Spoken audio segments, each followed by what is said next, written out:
श्री कालभैरव अष्टक। श्री गणेशाय नमो नमः। देवराज सेव्यमान पावनाग्रि पंकजं व्यालयज्ञसित्रमिन्दुशेखरं कृपाकरं नारदादि योगिवृन्द वन्दितं दिगम्बरं काशिकापुराधिनाथ कालभैरवं भजे।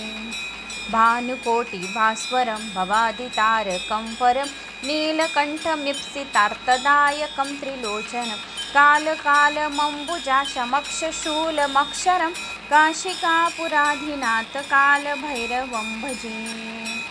शूलटङ्कपाशदण्डपाणिमादिकारणं श्यामकाय आमादिदेवमक्षरं निरामयं भीमविक्रमं प्रभु विचित्रताण्डवं प्रियं काशिकापुराधिनाथ कालभैरवं भजे।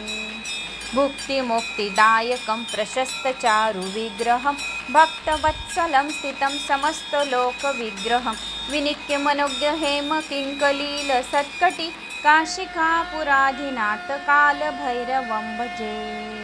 धर्मसेतुपालकं त्वधर्ममार्गनाशनं कर्मपाशमोचकं सुशर्मदायकं विभुं स्वर्णवर्णशेषपाशशोभिताङ्गमण्डलं काशिकापुराधिनाथ कालभैरवं भजे।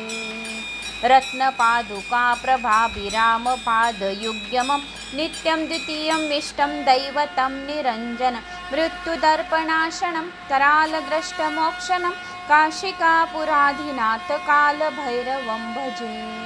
हट्टहासभिन्नपद्यजाण्डकोशसन्ततिं दुष्टिपातनष्टपापजालमुग्रशासनम् अष्टसिद्धिदायकं कपालमालिकाधरं काशिकापुराधिनाथ कालभैरवं भजे।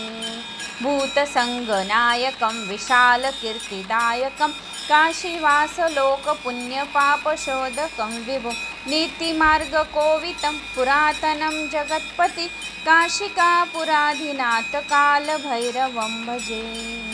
कालभैरवाष्टकं पठेत ये मनोहरं ज्ञानमुक्तिसाधनं विचित्रपुण्यवर्धनं शोकमोहदैन्यलोभकोपतापनाशनं ये प्रयन्ति कालभैरवसन्निधं नरं ध्रुवम्। इति श्री कालभैरव अष्टक सम्पूर्णम्।